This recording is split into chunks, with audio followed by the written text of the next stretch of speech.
Welcome to Sounds of Brass. All in a Day's Work, 30 Years as a Local Bobby, by Chris Helme. Chapter 5. Work, Rest and Play.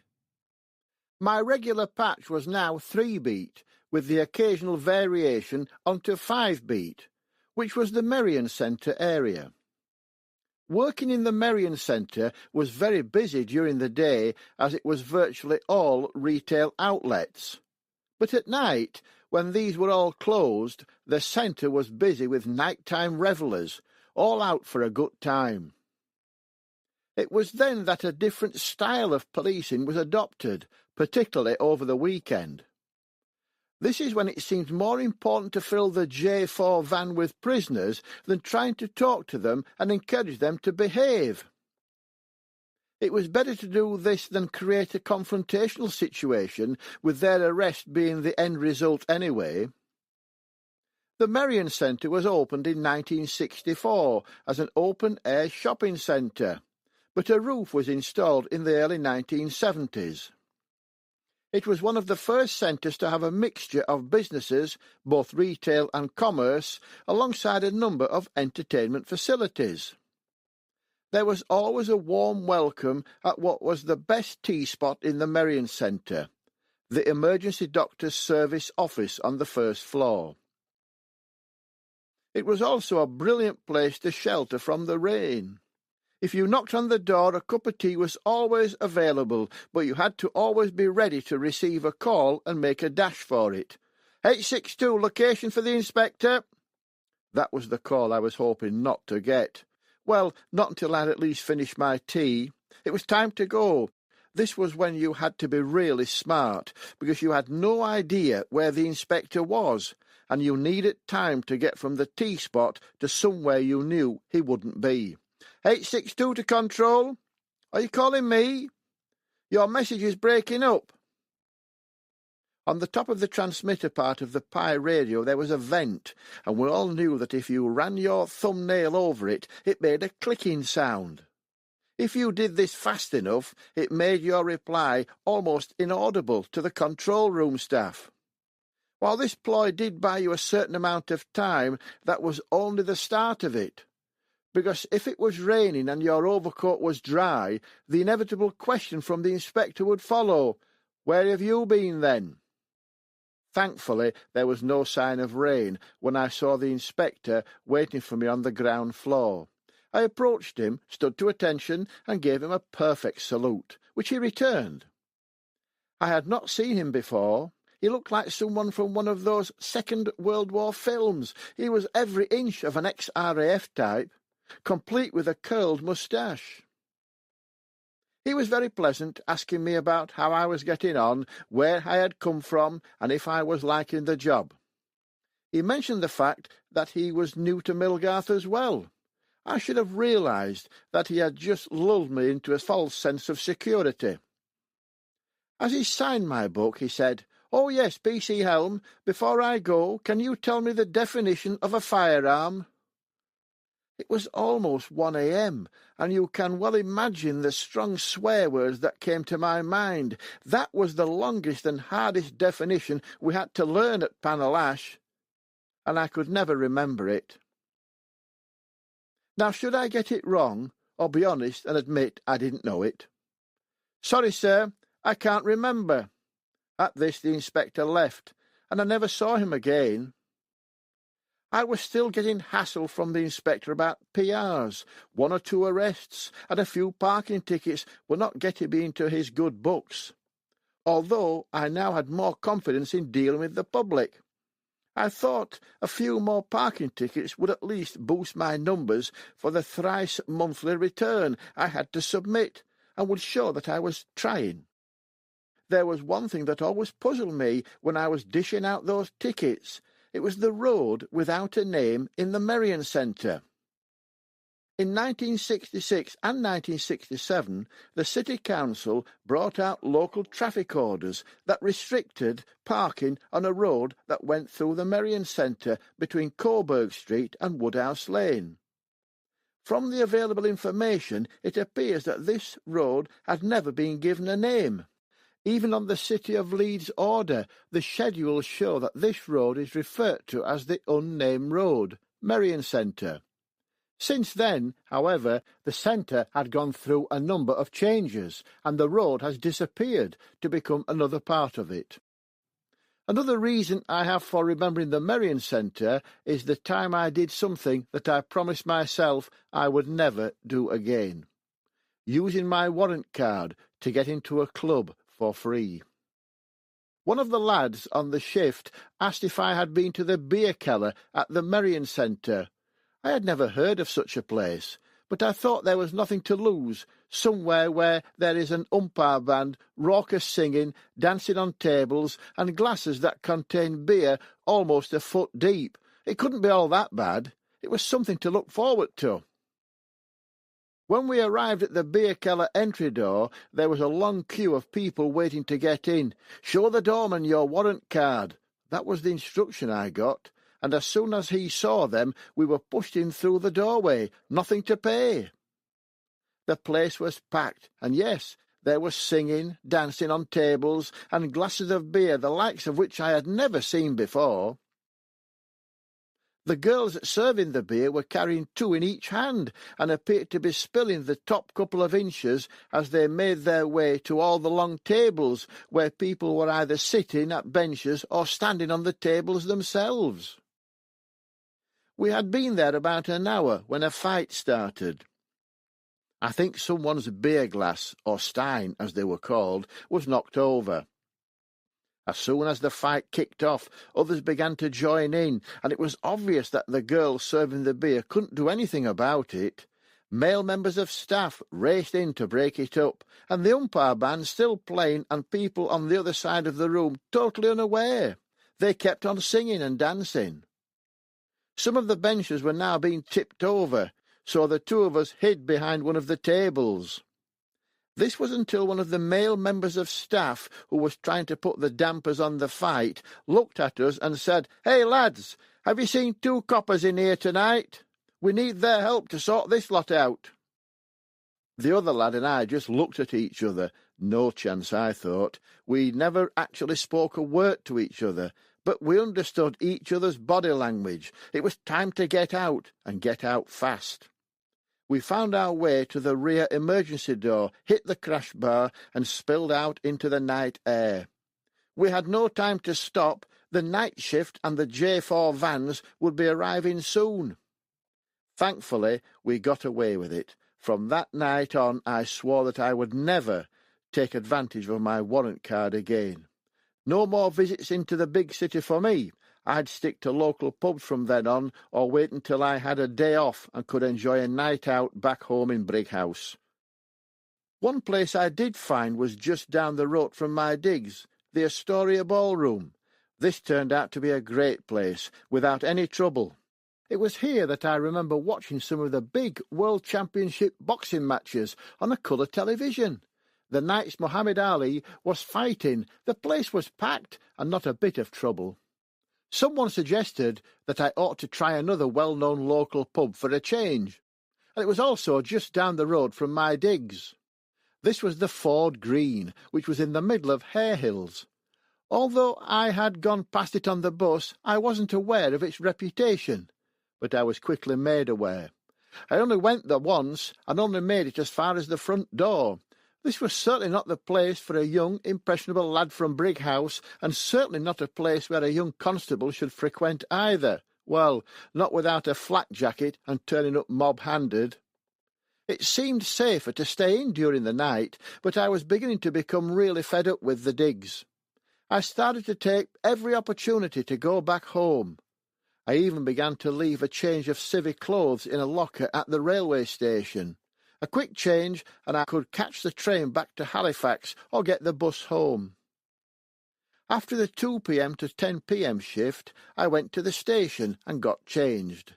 But the last bus all the way home was 9:45 p.m., with the next one only going as far as Cleckheaton. I couldn't ring Mum and Dad every time, so I would either walk the 4 miles home or hitch a lift. It was getting to the point where I could not stand the digs they had given me, and I felt it was perhaps time to consider leaving. Then reality kicked in, and I remembered that I wanted this job since I was 8 years old, so I was not going to give up that easily. I made enquiries at the Force Housing Office, where I found out that usually the accommodation taken for new single recruits should be checked every 6 months. I was both shocked and very disappointed when I was told where I was staying had not been checked for at least 9 years. Raising the issue with the housing office, I got the distinct impression from the officer I spoke to that he was not interested. It was always good to get back to working on 3-beat, particularly during the day, because I was now beginning to get to know some of the shopkeepers. There were a few shops in Kirkgate that I took a particular interest in, shops that would soon begin to make me some money. I had never heard of wholesalers or shops for the trade before. I discovered they supplied goods to people who would be selling them on market stalls and to customers who organised and ran party plan evenings at their own or other people's houses. When I inquired if I could buy some things, the staff said it was not a problem. This was the start of my small textile and ladies' tights empire, a new venture that I had to keep to myself. Members of the police service were not allowed second jobs back in those days. Along with being in the Force band, this new micro-business took my mind off the digs for the time being. I started by buying a few towels and socks. I then took them back to Stony Lane and made a tidy profit. Gradually, I found I was buying more and more stock and making more money, which supplemented my £20 weekly wage. This extra money was a real bonus, but I had to make sure no one at the police station knew about it, which meant I had to make a point of not trying to sell anything in Leeds. Over the next 3 years, long after I had left Leeds, I was still buying and selling. Even after I had joined the police in Bradford, my new, very small business grew to a point where I was selling over 250 dozen pairs of ladies' tights per year. My relatives and friends were selling them in factories and shops for me. 5 pairs for £1, and the seller got a pair free. It couldn't fail.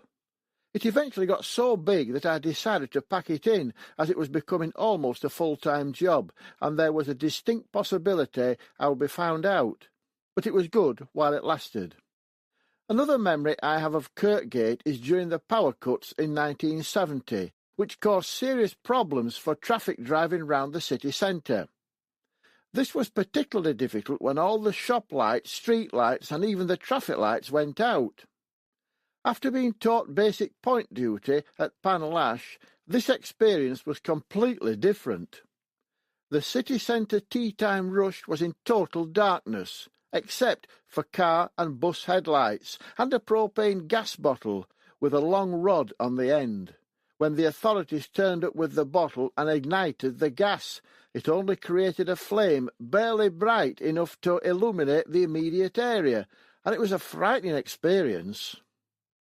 This junction was a crossroads, Kirkgate and Call Lane, with New York Street, but it was not quite straightforward, and you had to have eyes everywhere.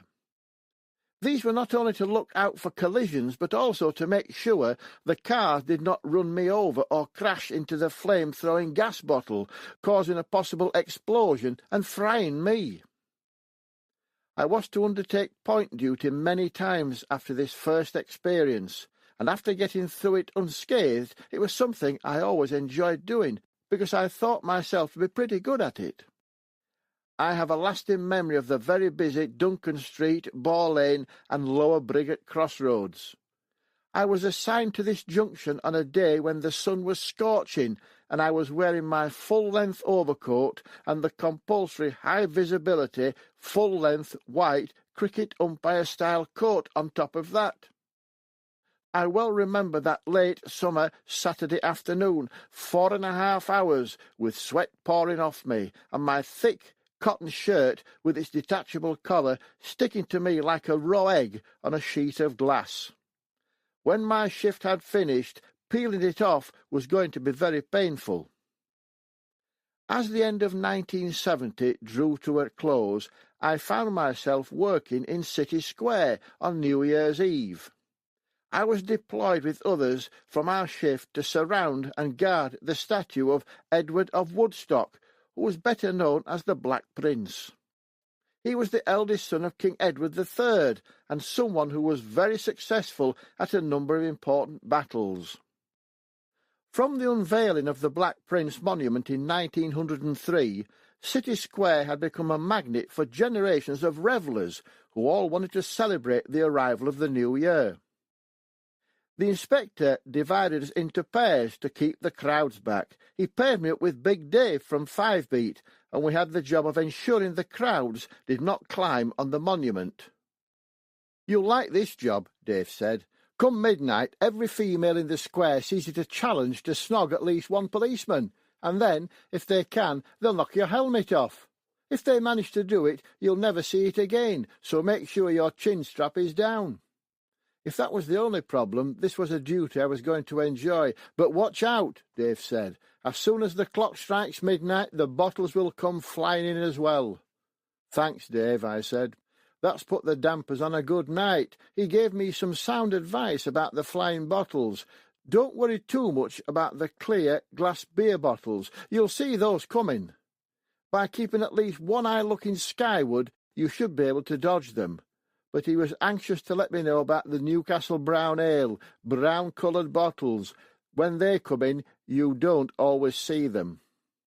By 1:30 a.m, City Square was almost deserted, and the message to stand down came from the inspector.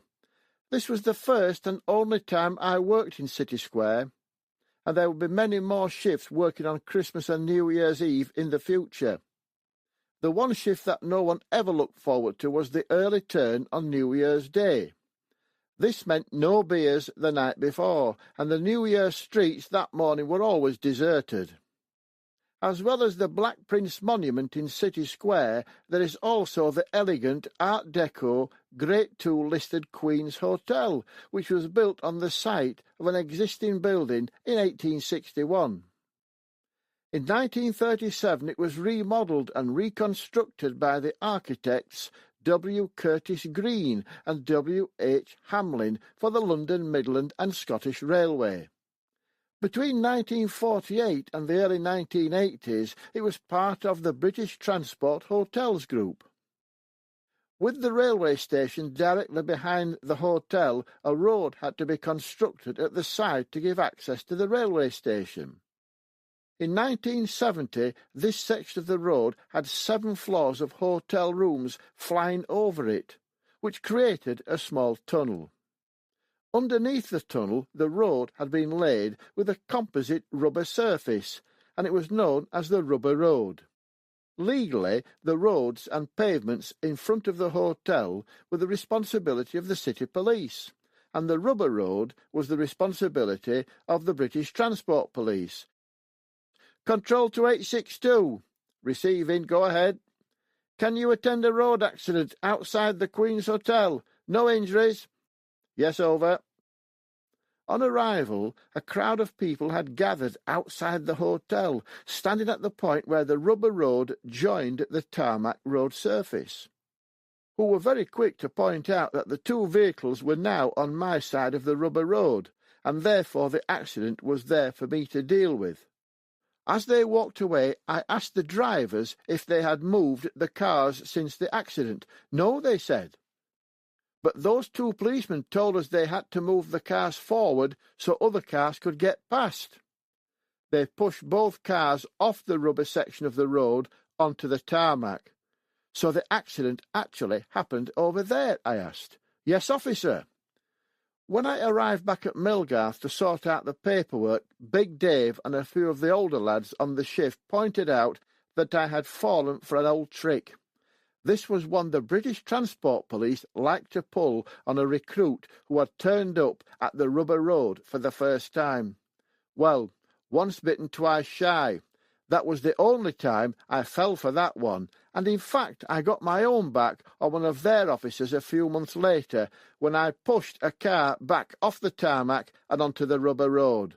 One for the BTP boys, I think. All in a Day's Work, 30 Years as a Local Bobby, by Chris Helme. Chapter 6. D-Day. Having worked on Christmas and New Year's Eve, I did get some time off in early January. I took the opportunity of spending it back on familiar territory in Brighouse. Although I was back amongst family and friends, I had to go to bed with a heavy cold, and I felt pretty awful. When I went back to Leeds, I was still struggling with the bad cold, and felt worse than I had back home. It was probably a mild case of flu, and I felt I needed to take a few days off work. Ringing in sick was awful. There was not an ounce of sympathy from the sergeant. "What's the matter with you?" he demanded. "When did you start being ill? Are you seeing a doctor? Are you stopping in bed? When do you think you'll be back at work?" The way he spoke to me, firing one question after another, he certainly gave me the impression that he thought I was swinging the lead by making it up and trying to cheat the system to get a few extra days off. Just why he spoke to me this way was something I never understood. Even now, 40 years since I left Leeds, I am not surprised they were short-staffed when some supervisors spoke to recruits that way, for no good reason. I don't really believe that it was just me who they spoke to like that. However, it got worse, and when I met a new inspector for the first time, he was so big he could fill a doorway, and he didn't just shout, he barked at you. Barely an hour after I telephoned the station, I was lying in bed, trying to keep warm, and feeling pretty awful, when I heard a noise at the front door. One in particular boomed out, barking at the landlady, who had the misfortune of opening the door to him. Suddenly, my bedroom door burst open, as if someone was about to take it off its hinges. It was the inspector, standing in the doorway, like a huge black cloud, blocking out the sunlight. He began speaking in what turned out to be his usual barking tone. "What's the matter with you?" he growled. There was no, "How are you feeling?" I tried to explain that I thought I had a touch of flu, and if not, that I certainly had a very bad cold. "Have you been to see a doctor?" "No, not yet, sir," I replied. "My doctor is back home in Brighouse." He barked even louder about that. I tried to explain that I had not had the opportunity to change over to a Leeds doctor yet. "Get it changed." Barking over, he turned around and left. There were no parting words, hoping that I get well soon, not even a smile. As for general chit-chat, that was totally out of the question. There was not even a goodbye. He left my bedroom door open, and the next thing I heard was the front door bang as he left the house. If I had felt half fit to return to work, I would have gone straight down to Millgarth and put my notice in. Who needs a job like this when this is how you are treated? Even when you are genuinely ill. In my 30 years as a police officer, which amounts to around 10,950 days, I was off sick only 131 days, a record I am proud of, and one that I am sure the inspector would envy. The next time I met him was a few days before Monday, 15th of February 1971. This day had been declared as D-Day, or Decimalisation Day, by the government. This was the day the nation changed over to the new system of decimal coinage, and it involved half-hour shift on a kind of bank patrol in the Park Row, East Parade and Greek Street areas. This was where some of the big financial institutions were located, and during that week they would receive thousands, if not tens of thousands, of pounds in all the new denominations. It was there when I could see the inspector making his way towards me. 862, he barked in his usual tone. "Have you got a doctor sorted out in Leeds yet?" No, not yet, sir," I replied, saluting him as I said it. "It's all in hand for my next long weekend off."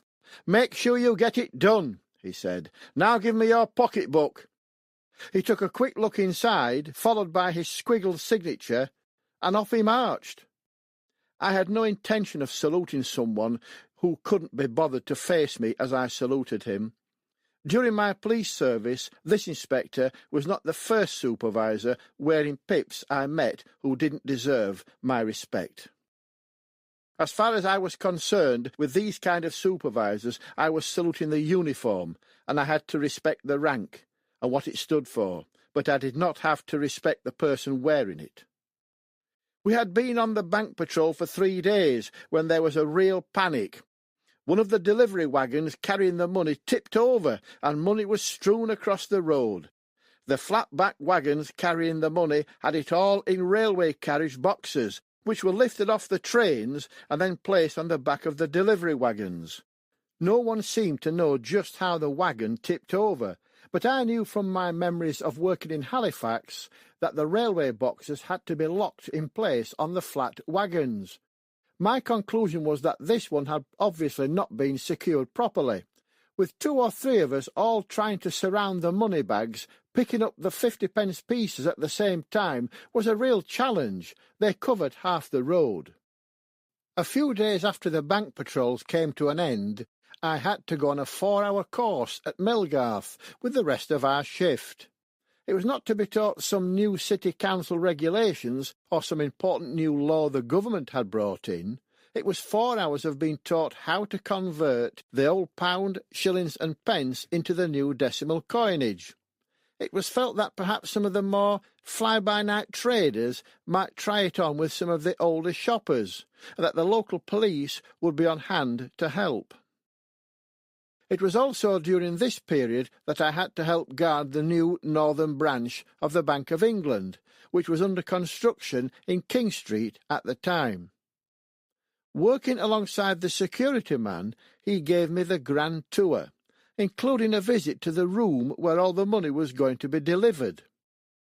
He also gave me the opportunity to stand inside the bank's huge vault. "Look through those windows," he said. Looking through, I could see nothing special. It's 6-inch thick, and it's bulletproof. This was something I'd just read about in books and seen in films. I didn't think it actually existed. One of the duties I grew to increasingly dislike was working at Elland Road, covering the Leeds United matches. Back in those days, we were usually posted inside the ground, whereas in later years you were more likely to find yourself patrolling the streets up to 3 miles away. Seeing Don Revie and his backroom staff in the home team dugout, and then all the players whom I had previously seen on the television running out onto the pitch, was something to talk about the next time I went home to Brighouse. This was 1971, and Leeds United was certainly one of the top teams. I was glad not to have been at the match in April, when the season was drawing to a close and there was a major pitch invasion. This was during a tense match between Leeds and West Bromwich Albion, and the invasion followed a controversial decision from the referee.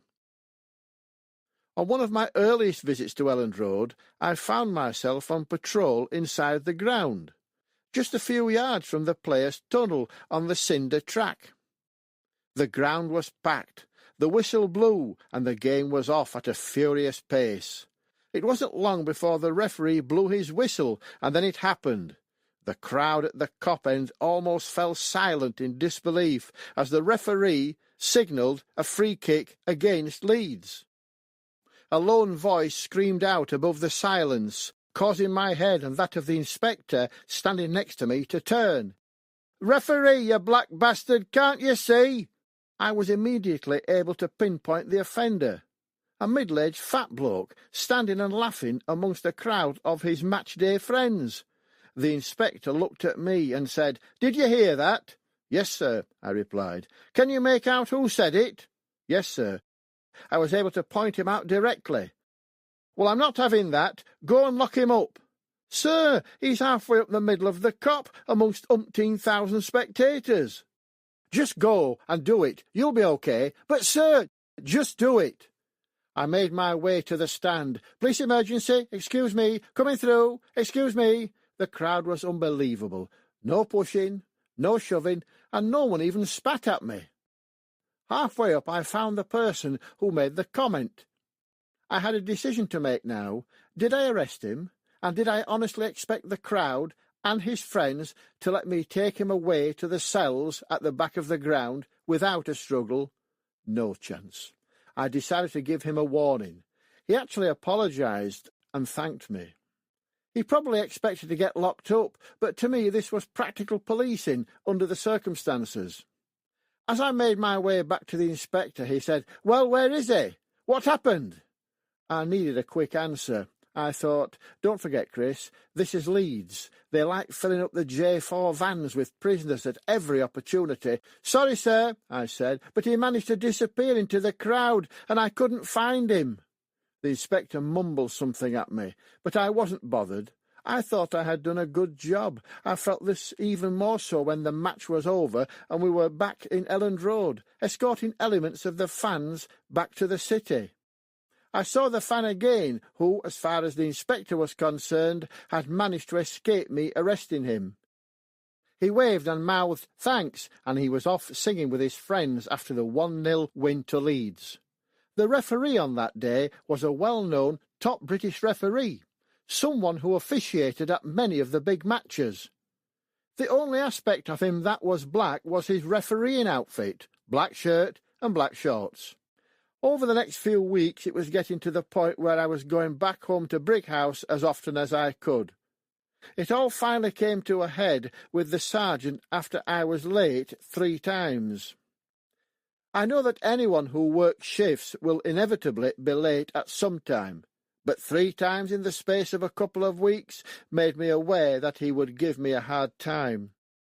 Working 2 p.m. to 10 p.m, and then the quick change around to start again for the 6 a.m. to 2 p.m. shift was never easy. I had a theory about it. If you went to bed in the dark, it was far easier to get up in the daylight, and you rarely ever slept in. If you went to bed in the dark and had to get up in the dark, your body clock cannot get to terms with it, and particularly if you're doing it fairly often, as I was. The first time I was late, I'd finished work at 10 p.m. and had to get back home to Hare Hills, which meant that I arrived home sometime after 11. There was no late-night TV in those days, so it was a drink of tea, 10 minutes reading a newspaper to wind down, and then off to bed. Setting the alarm for 4:15 a.m. Yes, that was just about 4 hours after I'd gone to bed. What should have happened was that I should have got up at 4:15 a.m, got ready with just enough time for a drink, then set off walking to the bus stop, where I should have got the 5:15 a.m. late-night service bus into the city centre.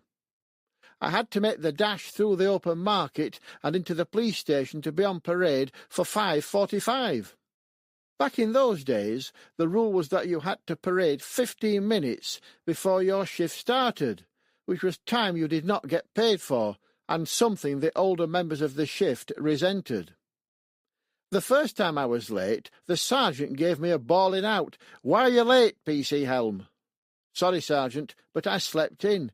It was the quick change round." "Make sure it doesn't happen again. Now get going, you're on 3-beat, meal at 10. I was out of the station like a shot, trying my best not to see the inspector. The second time was a few days later. I knew I was in for it this time. "PC Helme, my office." I had very little time to come up with an answer. "Why are you late again?" "I'm sorry, Sergeant. I just cannot get used to the quick changeover, and I have to be up at 4:15 to walk down to Hare Hills and catch the 5:15 last night service bus. This is the very last time. Late again, and you're on a fizzer. Got it?" I soon got to know what he meant by a fizzer. It was an old army service saying, and meant that I would have to go and see the chief superintendent, no doubt, for a louder bawling out. "Yes, Sergeant. Sorry, Sergeant." At this point our shift inspector walked into the office, obviously ready to boil over. "You were late again, PC Helme. Why?" I tried to explain, but it was obvious he was not going to listen, so I just apologised and told them both it would not happen again. The inspector just glared at me. "It had better not," he said. As I left the office, I felt I'd had enough of this. Was it time to pack it all in? A few days later, my mind was made up, helped by the fact that I was late again. This time I thought I had a better excuse with my collar stud breaking. Yes, we had detachable collars and collar studs back in 1971, although it was around this time that Leeds was beginning to provide constables and sergeants with the new, more modern blue shirts. However, they couldn't throw out the stock of new collarless heavy cotton shirts, nor the thousands of collars they still had. They must have thought long and hard about it.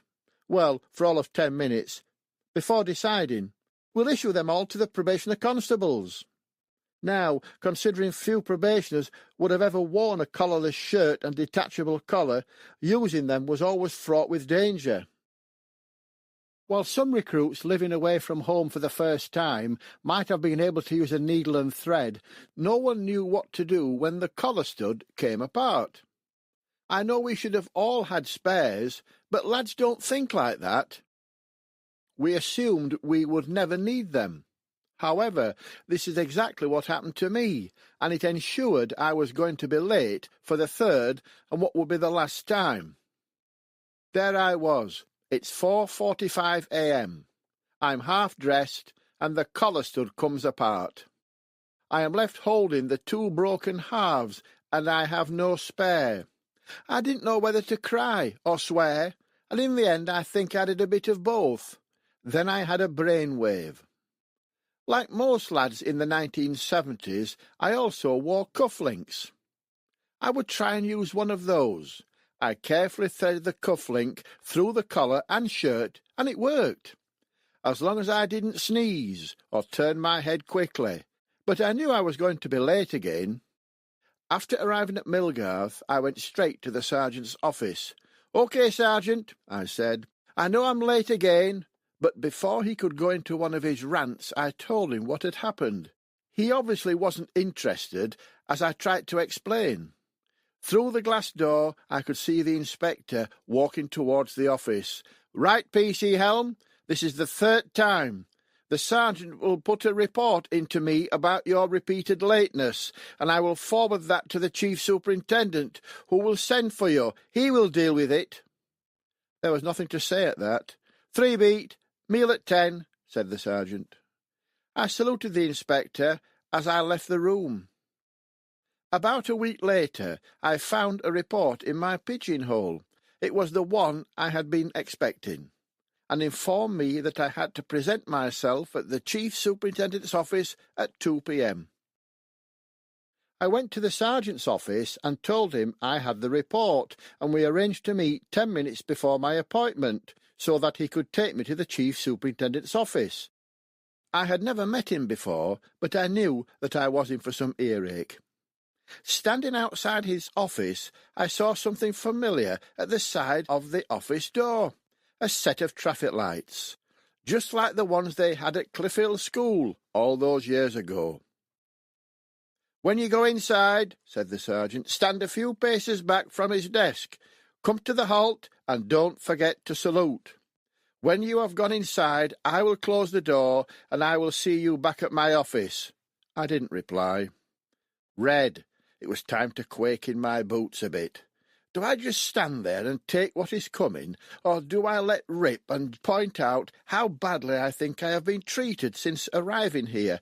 Amber, sod it, I will come clean and tell him. He's obviously going to shout and bawl like the inspector and sergeant have done. Green. Deep breath. The sergeant opened the door and said, "PC Helme reporting as instructed, sir." I marched in, and a few paces from the desk, I saluted the chief superintendent, the officer in charge of the Millgarth division. I was quite taken by surprise. He did not shout and bawl at me. He was a soft-spoken gentleman, and compared to the other supervisors I had come into contact with, he was completely different. "PC Helme," he said, "I have a report here which states that you were late on 3 occasions, almost in the same week. Do you have an explanation for this?" I realised that I was only going to get one chance at this, so here goes. "Well, sir, I am sorry I was late, but I do have some extenuating circumstances. In fact, so many I want you to accept my resignation from the job here and now." "PC Helme, what are you talking about? Sit there and explain yourself." For the next 15 minutes, I went through everything. Being conned into having digs that were totally unsuitable, and the officer I spoke to at the housing department being uninterested. The fact that the place where I was put had not been checked for years. The fact there were umpteen kids in the house, grandparents 3 days a week, and that I had to share with another officer who worked at Chapeltown. I explained why I had been late, and he expressed some sympathy. He thanked me for my honesty. "PC Helme, Leeds is a university city, and finding accommodation is not easy." While I appreciated his comment, I said, "That's not my fault. I expected better treatment than I have received so far." "Have you explained all this to your sergeant?" he asked, "or even your inspector?" "With the greatest respect, sir, they are not interested." What he did next completely took me by surprise. He tore up the report and binned it. "Now," he said, "I want you to look round for some suitable accommodation, and then report back to me in 4 weeks. Just come to my office, and I will see you, but please do not resign. Let's see what we can do to make things better for you." "Thank you, sir." I gave him a smart salute and approached the office door. "PC Helme," said, "ask the sergeant to come and see me." As I left his office, I glanced up at the station clock. 2:45 p.m. I had been in his office for 3/4 of an hour, and I felt pretty pleased with myself. That was one boss who would always be a gentleman, as far as I'm concerned. I went back to the sergeant's office and passed on the message. He looked puzzled. "Usual 3-beat, meal at 5, sergeant." I quickly got my coat on and left the station to my familiar 3-beat, back to the wholesale shops where I bought the socks, towels and tights to supplement my income. Now, if they only knew about this little earner, they would all have something to growl about. Over the next 4 weeks, I looked at and visited at least a dozen or so advertised digs for young professional people. They were rubbish, the lot of them. Some I wouldn't have let a dog live there. They were out-and-out money grabbers. Students might not have had any option, but I did, and if it meant take one of these or call it a day, so be it. I'm off. On my next couple of rest days, I was straight over to Brighouse to break the news. Travelling over on the bus, I knew they would all be disappointed, but I hoped they would understand. Gran was obviously really upset about it. While Mum and Dad were disappointed, they're a little bit more practical. "What are you going to do now, then?" I hadn't got a clue, but I was not staying in Leeds any longer than I needed to. I reported back to the boss and explained why each of the digs I had visited would not do. I knew I would never find anywhere like home, but my thoughts went back to the days when my grandma and granddad gave lodgings to young police officers and prison staff in the 1950s. This was in their big old house in Oak Hill Road, Brighouse, just around the corner from Wellhome Park. Many of them wrote to her for years after they had left, because for the short time that they stayed with her, she always maintained that her home was their home. I well remember an old-time sergeant who was based in Brighouse telling me once that one of his young recruits reported one of my grandparents' sons for some trivial offence. The recruit submitted his report and was immediately sent for by the sergeant. In a carefully worded way, he asked, "Have you any idea who this person's mother is?" The story goes that the young PC looked somewhat bewildered at the sergeant's question. No, sergeant. His mother is Mrs. Esther Helme, and I want you to know 2 things about this lady. 1, she looks after young policemen like you by making her home available. It is somewhere to live when you are far from home. Secondly, and just as importantly, she makes the best meat and potato pie in Brighouse. Do not waste my time with this report. Deal with it. Needless to say, the report was filed as NFA, which was no further action, and it was certainly binned in his case.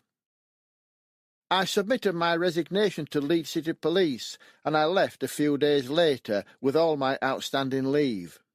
Neither the inspector nor the sergeant mentioned my resignation. There was not a word, not even, "Sorry that things haven't worked out for you, Chris. Good luck for the future." At least I was given that courtesy by the chief superintendent. I was sad to leave, having wanted to be a policeman since I was 8 years old. After getting the job, it only lasted about a year. I was also sad to leave the friends I had made in the band, but those friendships still last today, over 40 years since I left. There was one thing I was determined to do before I finally left my digs at Harehills, and that was to ensure that my address was struck off the list of available digs for other new recruits. I am pleased to say that I did.